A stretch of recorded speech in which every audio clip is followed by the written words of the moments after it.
आज जैसा कि सैटरडे है तो सब लोग थोड़ा रिलैक्स रहे होंगे, मार्केट में कोई दिमाग नहीं लगाना पड़ा होगा। लेकिन फिर मैं वही चीज़ कहूँगी कि जैसे अभी जिन लोगों का लर्निंग फेज है तो वो अपना चार्ट वार्ट भी थोड़ा बहुत देखे होंगे, ठीक है। अच्छा, इसका ट्रेडिंग का भी एक एडिक्शन होता है ना। 2 दिन मार्केट बंद, जब नया नया आदमी होता है तो 2 दिन अगर मार्केट बंद रहती है ना, क्योंकि फॉरेक्स मार्केट खुले रहती, करने वाले उसमें भी करते रहते हैं, तो बड़ा ये लगता है कि अरे जल्दी मार्केट खुले, जल्दी कुछ ट्रेड करें। जब तक आपकी ये स्टेज है तो आप समझिए अभी बहुत सारी चीज़ें आपको सीखने की ज़रूरत है।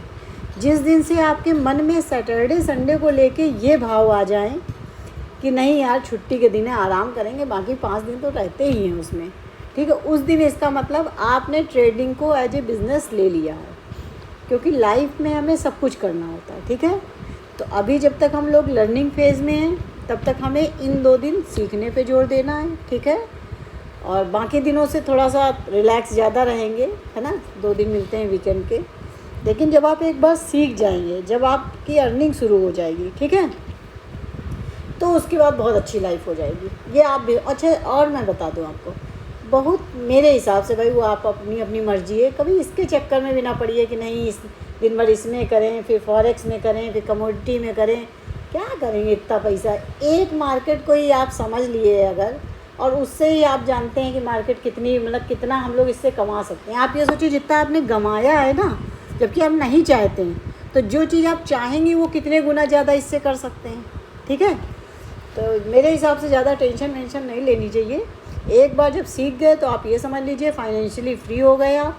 जो आपकी ज़रूरतों के हिसाब से जितना होना चाहिए लॉजिकली पैसा, उतना पैसा बस मार्केट सोचिए इतना निकालना है हमें आराम से, बहुत टेंशन नहीं लेनी है। बाकी फिर बहुत सारी चीज़ें करने के लिए सोशल लाइफ है, ठीक है, मेरे हिसाब से ऐसा करना चाहिए। तो आज हम लोग ट्रेडिंग साइकोलॉजी पे पहले बात करेंगे, फिर चार्ट डिस्कस करेंगे, ठीक है। क्योंकि कई सारे कमेंट्स जो है मैंने कुछ लगाए भी हैं क्लिप करके, बहुत सारे थे, लेकिन मैंने कहा टाइम होता है। और दोस्तों मैं चाहती तो हूँ कि वीडियो बहुत बड़े बड़े बनाऊँ, क्योंकि आप लोगों के भी कमेंट्स आए थे कि मैडम वीडियो बड़े बनाया करिए, लेकिन वो जो है डाउनलोडिंग में एडिटिंग में बड़ी समस्या आती है। तो मैं जो वीकडेज के भी वीडियो बनाऊँगी वो 2 पार्ट में बनाया करूँगी, ट्रेड 1 ट्रेड 2 करके बनाया करूँगी, ठीक है। क्योंकि उस दिन का भी आपने देखा होगा शायद 32 या 33 मिनट्स का है जो भी है, पहले तो वो और ज़्यादा था, 38 मिनट्स का था, एडिटिंग के बाद में वो इतना था। तो फिर वो जो उसका डाउनलोडिंग है उसके लिए हमें पिक्सल साइज़ भी कम करना पड़ता है, तो बड़ा बवाल होता है। इससे अच्छा हम छोटे छोटे 2 वीडियो बना दिए, ट्रेड 1 ट्रेड 2, ठीक है। तो अब वीक डेज़ में जो वीडियोज़ आया करेंगी वो 2 आया करेंगे। अब हम बात करते हैं ट्रेडिंग साइकोलॉजी की, क्योंकि मैंने आप लोगों से कहा है कि जितना टेक्निकल इम्पॉर्टेंट है उससे कहीं ज़्यादा ट्रेडिंग में साइकोलॉजिकल पार्ट इम्पॉर्टेंट है। आपको सब, बहुत लोग इस चीज़ को फील भी कर रहे होंगे, आपको सारा टेक्निकल पता है, सब कुछ पता है, आप सही जगह पे ट्रेड भी एंट्री करते हैं, उसके बाद भी आप ट्रेड को प्रॉपर एग्जीक्यूट नहीं कर पाते हैं, ठीक है। जैसे कि इसमें मैं आपको कमेंट्स दिखा देती हूँ। ये देखिए यहाँ पे आया था कि ये देखिए, मॉर्निंग में ट्रेड लेने से डर रहता है मैडम जी, फोमो से कैसे बचें, है ना। ये कहाँ पे आ गया, साइकोलॉजिकल पार्ट आ गया, है ना। ये लगता है कि ट्रेड मिस हो गया है, क्या करें, प्लीज़ गाइड, ठीक है। आज मैंने ये सारी क्लिप्स इसीलिए रखी हुई हैं, और ज़्यादा क्लिप्स इसलिए नहीं ली हैं कि फिर टाइम ज़्यादा हो जाएगा तो फिर वीडियो नहीं बन पाएगा, ठीक है। अगर मैं ज़रूरत समझूंगी तो ऐसे ही बार बार बीच बीच में वीडियो एक आध बनाती रहूँगी साइकोलॉजी पे। और दोस्तों देखिए, जैसे ये आया है easy to learn madam ji, trade को होल्ड नहीं कर पा रहा हूँ, ज़रा भी लॉस दिखता है तो एग्जिट कर जाता हूँ। ये सब क्या है, साइकोलॉजिकल पार्ट है ना। तो आज हम लोग इसी को पहले डिस्कस करेंगे, फिर थोड़ा चार्ट डिस्कस करेंगे। तो सबसे पहले जैसे एक किसी ने सजेस्ट किया था, नरेश जी ने, तो नरेश जी बहुत बहुत धन्यवाद आपका, आपने बहुत अच्छी चीज़ शेयर की थी। और इसी को लेके जब आपने ये शेयर की थी, ठीक है, तो ये चीज़ पहले से ही मेरे मन में चल रहा था। इसके पहले भी कुछ लोगों ने कमेंट्स किए थे सेंसेक्स के बारे में, मैं उसको ऑब्ज़र्व कर रही थी, और जो चीज़ आपने ये कही यही चीज़ मैंने उस वीडियो में समझाई भी थी, ठीक है। ये वाला मैंने तो कल देखा जब मैं क्लिपिंग कर रही थी इसकी, तो एकदम आपने सही बात कही है कि निफ्टी में हम 75 प्लॉट्स के साइज़ से करते हैं तो हमारा एसएल जो है थोड़ा ज़्यादा होता है, और इसमें जो है 20 के साइज़ से करेंगे तो हमारा एसएल थोड़ा कम होगा। तो लर्निंग स्टेज में हमें यहीं से करना चाहिए, बहुत अच्छी बात है, ठीक है। तो दोस्तों देखिए, ये जो कम्युनिटी हम लोग बिल्ड कर रहे हैं ट्रेडिंग की, है ना, ये जो अपना ग्रुप है, ये वन वे प्रोसेस नहीं होना चाहिए। जैसा कि इन्होंने अपना जो भी इनकी थिंकिंग थी इन्होंने शेयर किया, मैं आप सबसे यही कहना चाहती हूँ कि आपका भी अपना नॉलेज जो आपको लगता है ना, ऐसा होना चाहिए, ऐसा आप शेयर करिए। जहाँ पे मुझे लगेगा कि हाँ ये सही चीज़ है वो बताऊँगी, जहाँ पे मुझे लगेगा नहीं मुझे ऐसा लगता है, मैं आपकी सोच से ऐसे डिफ़र करती हूँ, तो मैं अपना पॉइंट ऑफ व्यू दूँगी, ताकि हम लोग उस चीज़ को कंपेयर कर सकें और जो चीज़ बेनिफिशियल हो उसको आगे कंटिन्यू करें। जो आपके लिए हो वो आप करिए, जो मेरे लिए होगा वो मैं करूँगी, ठीक है। लेकिन मैं अपने व्यू ज़रूर दूँगी आपको। तो प्लीज़ ऐसे ही आप बोथ वे हम लोगों का अगर कम्युनिकेशन चलेगा तो बहुत अच्छा होगा, ठीक। तो पहली चीज़, दूसरी चीज़ एक आई है क्रिप्टो के लिए। तो मैंने आपको क्रिप्टो के लिए बोला था, ये क्रिप्टो के लिए ऐसे मैंने नॉर्मली नहीं बोल दिया है, क्रिप्टो के लिए मैं बोल रही हूँ कि जो प्लेलिस्ट मैंने बनाई वो 3 प्लेलिस्ट हैं। एक प्लेलिस्ट निफ्टी के ट्रेड्स हैं, एक जो है बेसिक कॉन्सेप्ट्स हैं, ठीक है, उसमें साइकोलॉजी पार्ट भी में रहेगा, और जो तीसरा मैंने बनाया वो फॉरेक्स के लिए बनाया है। तो आप उसके जाके सारे मेरे ट्रेड्स देखिए 1 बाय 1, क्योंकि नए नए स्टार्टिंग में मैंने वो बनाए थे तो उसमें ज़्यादा व्यूज भी नहीं है, तो ज़्यादा लोगों ने ध्यान नहीं दिया होगा, इसलिए आपको लगता होगा ये ऐसे ही। नहीं, आप उसको देखिए एक बार। उसमें मैंने किसी भी ट्रेड को लेने के लिए प्लानिंग कैसे करते हैं फॉरेक्स मार्केट में, उस स्टेप से लेके उसको एंट्री कैसे लेते हैं, उसका एसएल कैसे लगाते हैं, एसएल ट्रेल कैसे करते हैं, फाइनल टारगेट कैसे एग्जीक्यूट करते हैं, एक एक चीज़ मैंने बताई। ये मैंने पीछे के वीडियो में भी आपको बताया है कि मैंने एक ट्रेड के लिए उसमें 4 वीडियो बनाए हैं। जब मैं प्लानिंग कर रही हूँ तो मैंने एक छोटा सा वीडियो बनाया है, जब मैंने एंट्री ली फिर एक वीडियो बनाया हुआ है, अगर मैंने एसएल ट्रेल किया है तो फिर एक वीडियो बनाया है, और फाइनल जब टारगेट हम लोगों का फुलफ़िल हुआ है तो मैंने वीडियो बनाया है। तो ऐसे ही करीबन उसमें मैंने 6-7 ट्रेड डाले हुए हैं। तो अब 6-7 ट्रेड के, हर ट्रेड के मैंने 3-3 4-4 वीडियो बनाए हैं। तो आप समझ लीजिए उसमें कम से कम आप 20-25 वीडियोज़ आपको मिल जाएंगे, ठीक है। एक ट्रेड के 4 पार्ट या 3 पार्ट होंगे, है ना। तो आप उनको डिटेल में बैठ के देखिए, और उनको ऐसे मत देखिए, उसमें भी डेट आती है, टाइम आता है, तो आप उस चीज़ का ETH का, इथेरियम का आप चार्ट ओपन कर लीजिए उस डेट का, और जहाँ पे मैंने लिया है जिस तरीके से लिया उसको आप भी ऑब्ज़र्व करते जाइए, और पेन कॉपी में वो चीज़ें नोट करते जाइए जो भी रूल्स मैं बताती हूँ। इस तरीके से उसमें वीक होएगा, ठीक है।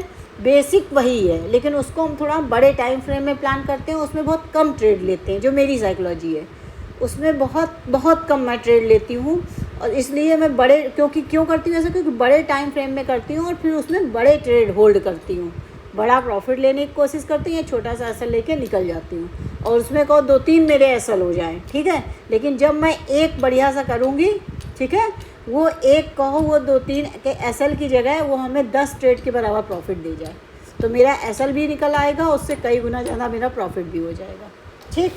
तो क्रिप्टो के लिए जो आपने क्वेश्चन किया था उसको मैंने बता दिया। तीसरा है फोमो एंट्री। देखिए, फोमो एंट्री को आप ऐसे रिजॉल्व कर सकते हैं, ऐसे आपकी साइकोलॉजी बन सकती है कि देखिए मार्केट जो है कहीं नहीं जा रहा है, ना आप कहीं जा रहे हैं ना मार्केट कहीं जा रहा है। जैसे आप सोचिए, मान लीजिए दुकान है कोई, अब एक कस्टमर चला गया आपका, ठीक है, तो आप क्या करेंगे, मार्केट में जाके किसी को भी पकड़ लाएंगे क्या कि नहीं भैया वो चला गया तो आप मेरी दुकान से कुछ ख़रीद लीजिए, ऐसा नहीं हो सकता है ना। तो हम लोगों को क्या करना, वेट करना है। ट्रेड्स मार्केट में ज़रूर बनते रहते हैं, और मैं बता दूं, चाहे आप निफ्टी में करिए, चाहे सेंसेक्स में, चाहे बैंक निफ्टी में, पूरे दिन में 3 से 4 ट्रेड देता ही देता है।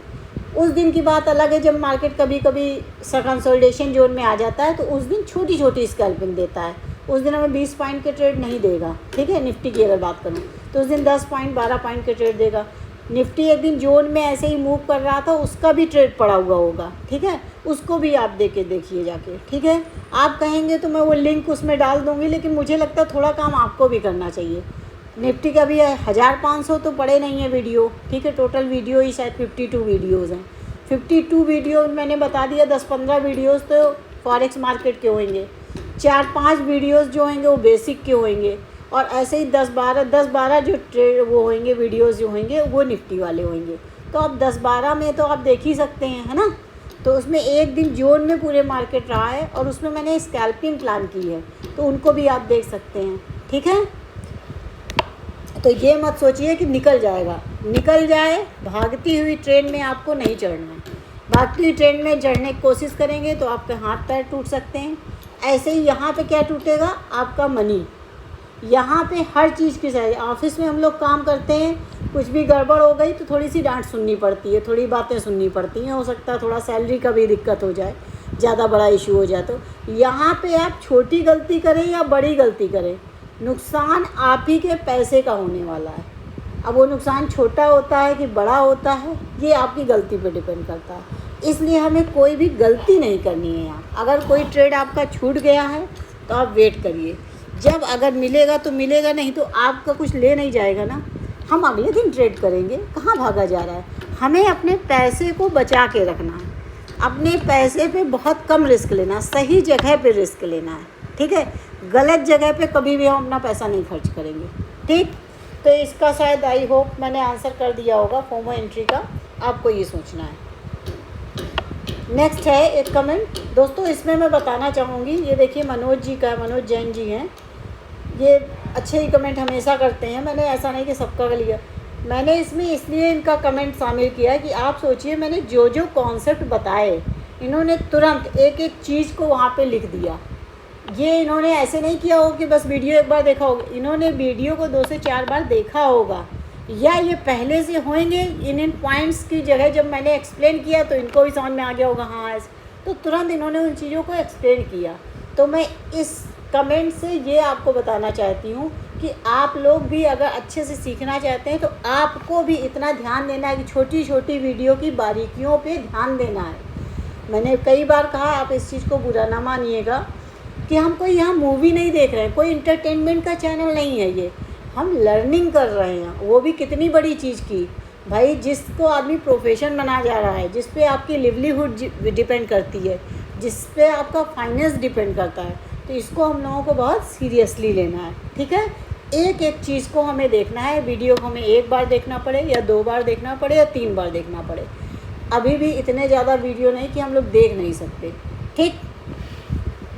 तो जैसे इन्होंने एक एक चीज़ को एक्सप्लेन किया है कि BOC क्या है, BOCC है, L1 L2 है, हैमर साइज़ है, BOFC है, M पैटर्न है। आप सोचिए एक वीडियो में कितने सारे मैंने कॉन्सेप्ट बताए और इन्होंने सारे कॉन्सेप्ट्स को एक एक डिस्क्राइब किया हुआ है, ठीक है। तो आप लोगों को भी हर वीडियो से ऐसी लर्निंग करनी, और मेरा तो आप लोगों से ये सजेशन होगा कि जैसे इन्होंने किया है ऐसे हर बार के वीडियो में मैं जो जो बताऊँ उसको आप लोग हाईलाइट करके कमेंट करिए। उससे क्या होगा, उससे और अच्छी हम लोगों की कम्युनिटी बनेगी। जैसे अब इनकी चीज़ें मैंने कह दी तो दूसरे लोग जो होंगे जिन्होंने ध्यान दिया होगा, बहुत अच्छी बात, ज़रूरी नहीं कि उन्होंने कमेंट नहीं किया तो इसका मतलब नहीं कि बहुत लोगों ने ध्यान दिया होगा, लेकिन इन्होंने अगर कह दिया तो जिन्होंने नहीं भी ध्यान दिया तो वो जाके ये पॉइंट्स देखेंगे, चेक करेंगे, लर्न करेंगे, है ना। हो सकता है दूसरे ने किसी और वीडियो से कुछ और सीखा हो, तो अगर आपको वीडियो में से कुछ भी अच्छा ऐसे सीखने को मिल रहा है तो आप उसको हाईलाइट भी कर सकते हैं। ये क्या होगा, बाकी लोगों के भी सीखने के लिए हेल्पफुल होगा, ठीक है। नेक्स्ट कमेंट है, मैडम जी ट्रेड को होल्ड नहीं कर पा रहा हूँ, ज़रा भी लॉस दिखता है एग्जिट कर जाता हूँ। देखिए मैं आपको बता दूँ परमानंद जी, मैं आपसे ये कहना चाहती हूँ, होल्डिंग का आप इसलिए नहीं कर पाते क्योंकि आप हर ट्रेड में आप प्रॉफिट ही लेना चाहते हैं। आप हर ट्रेड को प्रॉफिट या लॉस की नज़र से देखना बंद करिए। आप इसको एज ए बिज़नेस सोचिए कि हमने एक बिज़नेस इन्वेस्टमेंट कर दिया, ठीक है। हम जैसे दुकान खोलते हैं, हर कस्टमर का आता है, मान लो हमने अपने दुकान में सिस्टम बना रखा है कि भाई हमारे यहाँ कोई भी कस्टमर आएगा तो उसको हम चाय पानी सब पूछेंगे, ठीक है। अब चाय पानी पिलाने के बाद भी कुछ लोग आपकी शॉप से ख़रीद के जाएंगे, ख़रीदारी करके जाएंगे, कुछ लोग आपकी शॉप से नहीं ख़रीदारी करेंगे, कुछ लोग आपकी दुकान से बहुत ज़्यादा ख़रीदारी करेंगे। तो क्या अब हम लोग इसके लिए पछतावा करेंगे, यार बेकार में चाय पिला दी, पानी पिला दी, इसने तो कुछ ख़रीदा ही नहीं, ठीक है। वो इन्वेस्टमेंट है, हम शॉप खोले हैं, अगर 1 लोग नहीं ले रहे हैं तो 4 लोग उस चीज़ को ले भी रहे हैं, ठीक है। तो ऐसे ही इसमें जब भी ट्रेड में आप एंटर करिए तो सबसे पहले हम लोग एसएल किस लिए लगाते हैं, एसएल इसीलिए लगाते हैं कि इस ट्रेड में हमें इतना लॉस हो सकता है, ठीक है। और वो हाँ आप मान लिया करिए हमने मार्केट को दे दिया, जब आप अपने दिमाग में ये सेट कर लेंगे कि इतना लॉस हमने मार्केट को दे दिया, तब आपको डर लगना बंद हो जाएगा। भाई हम मान लीजिए इसमें सेंसेक्स में कर रहे हैं, ठीक है, और हमने 10 पॉइंट का एसएल ले लिया, एक लॉट से किया। 10 पॉइंट का एसएल का मतलब 200 रुपये, हमने 200 रुपये दे दिए हमने मार्केट को। 200 रुपये कोई बड़ी चीज़ तो है नहीं, बैठ गए। लेकिन जब आपकी डायरेक्शन में जा रहा है तो फिर हटिए नहीं।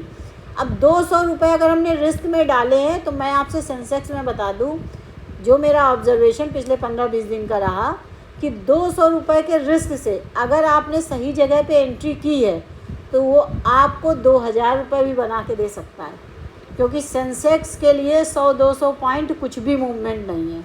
आप ये समझ लीजिए, चाहे वो एक्सपायरी का दिन हो, चाहे वो एक्सपायरी का दिन ना भी हो, ठीक है। बहुत लोग एक्सपायरी के दिन में जीरो हीरो ट्रेड में लगे रहते हैं, लेकिन मेरा आपसे कहना है सेंसेक्स का आप डेली का देखिए मूवमेंट, 100-200 पॉइंट उसके लिए कुछ नहीं होते हैं। तो आप अगर सोच समझ के ठहराव के साथ सही जगह एंट्री करते हैं तो मात्र 200 के रिस्क से आप 2000 रुपये कमा सकते हैं। अब आपने मान लो सही जगह जब सीख रहे हैं चीज़ें, 10 ट्रेड लिए, 10 ट्रेड में हम मान के चलते हैं आपके 4 जो है लॉस हो गए। 4 लॉस का मतलब 800 रुपये आपके लॉस हो गए। 6 ट्रेड आपके चले, लेकिन आपने मिनिमम हम कह रहे हैं 100 पॉइंट देता ही देता है अगर आपने सही से लिया। अगर आपने 6 पॉइंट में 2-2 हज़ार रुपये ले लिए तो आपके 12,000 हो गए। 12,000 में 800 रुपये आप कम कर दीजिए, क्या दिक्कत है आप बताइए, ठीक है। तो इस तरीके से माइंड में दिमाग में कैलकुलेशन बिठाइए। जब दिमाग हमारा पहले से ही सेट हो जाएगा कि मैं इतना छोटा सा लॉस है, जाएगा तो मैं इतना लूँगा, और मतलब कि मार्केट अगर मेरे देना चाहेगी तो मैं यहाँ तक जाऊँगा, और अगर मुझे देना होगा तो मैं केवल इतना दूँगा। जब एक बार ये साइकोलॉजी आप डेवलप कर देंगे तो आपको होल्ड करने में कोई दिक्कत नहीं होगी। आई होप मैंने आप सबके आंसर कर दिए होंगे। अब थोड़ा सा हम चार्ट पे चलते हैं। मैं सेंसेक्स का ही चार्ट देख रही थी, आप लोग भी इसको लगा सकते हैं। तो जब वीकेंड हुआ करे तो आप क्या करा करिए, चार्ट को वीकली और डेली में देखा करिए थोड़ा सा। उससे क्या है, हमें इम्पॉर्टेंट जोन्स पता चल जाते हैं, ठीक है। तो जैसे हम देख सकते हैं इसको, ये तो 1 आवर का लगा, हम वीकली बेसिस पे देख सकते हैं। और जब मंथ एंड हुआ करे तो आप मंथली वाला देखा करिए। चलिए अच्छा, मंथ का लग गया तो हम मंथ वाला ही देख लेते हैं, मंथली पहले देख लेते हैं, है ना। अब आप देखिए इस मंथ का, अब आप यहाँ पे देख रहे होंगे तो आप देखिए क्या ये इम्पोर्टेंट जोन दिख रहा है आपको। देखिए क्या ये आपको एक इम्पॉर्टेंट जोन दिख रहा है ना। इम्पॉर्टेंट जोन कैसे दिख रहा है कि पिछली बार जब मार्केट गिरने के लिए आई है तो यहाँ पे ही देखिए उसने थमने की कोशिश की है, ऊपर जाने की कोशिश की है। हम आपको उससे दिखाते हैं क्योंकि बहुत लोगों के समझ में आएगा, कहेंगे मैडम आप कर्सर लिया करिए, ठीक है। ये मैंने मंथली का लगाया हुआ है चार्ट, और मैंने यही वाला लेवल क्यों मार्क किया, ये लेवल इसलिए मार्क किया है क्योंकि अभी मार्केट जहाँ पे है उसी जोन को हमें समझना है कि वो कैसा जोन है, कहाँ पे इम्पॉर्टेंट है, कि और गिर सकता है, कि ऊपर जाएगा, क्या हो सकता है। तो आप देखिए कैसे हम लोग देख सकते हैं, मार्केट पिछली बार आप ऐसे गई, ठीक है। अब नीचे जब मार्केट आई, मंथली बेसिस पे हम बहुत बड़े टाइम फ्रेम का एनालिसिस कर रहे हैं। जब भी हमें लॉन्ग इन्वेस्टमेंट वगैरह करने होते हैं तो हम इस तरीके से एनालिसिस करते हैं। जितने बड़े टाइम का इन्वेस्टमेंट होगा उतने ही बड़े चार्ट पे हमें जाके देखना होगा, ठीक। अब इसके बाद ये जब नीचे आई तो यहाँ से रिजेक्शन आया है, ठीक है, और ये ऊपर गई है। तो यहाँ पे एक ये जोन इम्पोर्टेंट है, और दूसरा जोन अगर मैं कहूँ तो क्या मैं ये कह सकती हूँ कि ये एक इम्पॉर्टेंट लेवल है, बताइए, ठीक है। अब फिर मैं वही चीज़ कहूँगी, जैसे कुछ लोगों को समझ में आएगा कि मैम ये तो लाइन है, कभी भी कोई लाइन नहीं होती है, जोन होता है। जैसे यहाँ पे मैं बता सकती हूँ, ये देखिए इधर से ये, इधर से ये, ठीक है। अब ये जो मैंने बनाया है ये एक इम्पॉर्टेंट जोन है। अगर मार्केट इसके नीचे आ गई तो फिर मार्केट को यहाँ तक आना ही आना है। देखिए क्या कह रही हूँ, अगर मार्केट इस रीजन के नीचे आ गई, इसके नीचे आ गई, तो मार्केट फिर यहाँ तक आएगी। अगर मार्केट इसके ऊपर गई तो ये फिर से ऊपर जाने का कोशिश कर सकती है, ठीक है। तो इस तरीके से हम जोन बना लेते हैं। लेकिन क्योंकि हमें तो इंट्राडे के बारे में सोचना है तो हमें ज़्यादा बड़ी एनालिसिस नहीं करनी है। हम क्या एनालिसिस करेंगे, हम जब क्योंकि वीक ख़त्म हुआ है तो एक वीकली एनालिसिस कर लेते हैं और फिर डेली एनालिसिस कर लेते हैं। ये देखिए, अगर वीक वाइज आप देखेंगे तो जहाँ पे इम्पॉर्टेंट जोन होता है मार्केट, वहाँ पे ज़्यादा आपको दिखेगा। जैसे इसको लाइन से ना दिखा के मैं यहाँ पे अगर एक रीजन ड्रॉ कर दूँ तो आप देखिए यहाँ पे क्या ये रीजन एक, ये देखिए इम्पॉर्टेंट जोन लग रहा है। आप देखिए इस तरीके से। इसी तरीके से हमें और देखना हो, नीचे अगर आएगी तो कहाँ तक आ सकती है, क्या हो सकता है, तो देखो नीचे के फिर हम रीजन बना सकते हैं। जो चीज़ें हम इस लेवल पे कर रहे हैं वही चीज़ें हम बड़े लेवल पे कर सकते हैं। एक ये रीजन इम्पॉर्टेंट हो जाएगा, ठीक है। इम्पॉर्टेंट रीजन्स वो होते हैं जहाँ से मार्केट ने ऊपर मूव किया हो या नीचे मूव किया हो, ठीक है। तो इस तरीके से हम इम्पॉर्टेंट जोन वीकली बेसिस पे कर सकते हैं। अब डेली में अगर हमें लगाना है तो इस तरीके से देखिए, जो हमने वीकली में लगाए थे वो डेली में कितने काम किए, आप देखिए वो डेली में कितने काम किए। एक बार इस जोन से मार्केट ऊपर गया, फिर और मार्केट ऊपर गया है। यहाँ पे देखो गिर के आया पहली बार, तो यहाँ से फिर वापस चला गया है, ठीक है। अब फिर आप कहेंगे इसमें, तो हम उसमें दिखा देते हैं।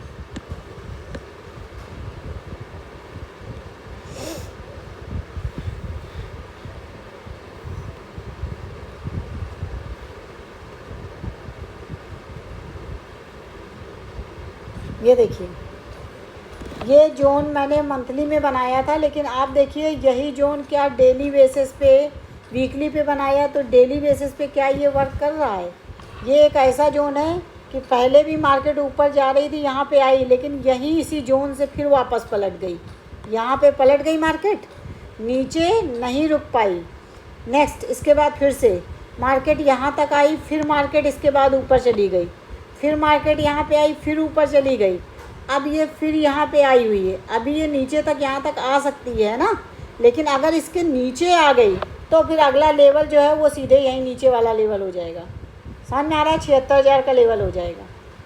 अगर ये कोई भी कैंडल इसके नीचे वन डे की क्लोज कर गई, यहाँ पे वन डे के नीचे क्लोज कर गई और नेक्स्ट कैंडल ने उसका ब्रेकआउट कर दिया, तो ये रीजन हमारे लिए नेक्स्ट आगे के लिए मूवमेंट हो जाएगा कि मार्केट यहाँ तक आनी चाहिए, ठीक है। तो आप इसी तरीके से रीजन्स बना सकते हैं। लेकिन मेरा तो आपसे ये कहना है, क्योंकि हम लोग इंट्राडे ट्रेडिंग करते हैं, इंट्राडे में भी हम लोग स्कैल्पिंग करते हैं, तो हमें इतने बड़े लेवल देखने की ज़रूरत नहीं होती है, ठीक है। तो हम लोग कौन सा लेवल देखेंगे उसको भी थोड़ा सा डिस्कस कर लेते हैं। दोस्तों ये भी वीडियो थोड़ा सा बड़ा हो रहा है, इस लेवल को मैं कल समझाऊंगी कि कल हम लोग जो स्कैल्पिंग करते हैं या डेली बेसिस पे होता है तो हम कैसे रीजन ड्रॉ करते हैं। आज जैसे मैंने इतना कह दिया, तो ये चीज़ें आप आज जाके ट्राई करिएगा मार्केट में लगा के, ताकि मैं कल जब समझाऊं तो आप उस चीज़ को मैच कर सकें कि जो मैम ने बताया क्या वैसा ही मैंने भी सोचा था। उससे आपकी एनालिसिस स्ट्रांग होगी, साइकोलॉजी आपकी मजबूत होगी। तो आज दोस्तों बस इतना ही रखते हैं। अगर मैंने जानकारी अच्छी दी हो, ठीक है, आपके काम की चीज़ हो, तो आप प्लीज़ चैनल को सब्सक्राइब करिएगा, शेयर करिएगा, लाइक करिएगा। कोई भी क्वेरी हो तो आप कमेंट करिएगा। Thank you.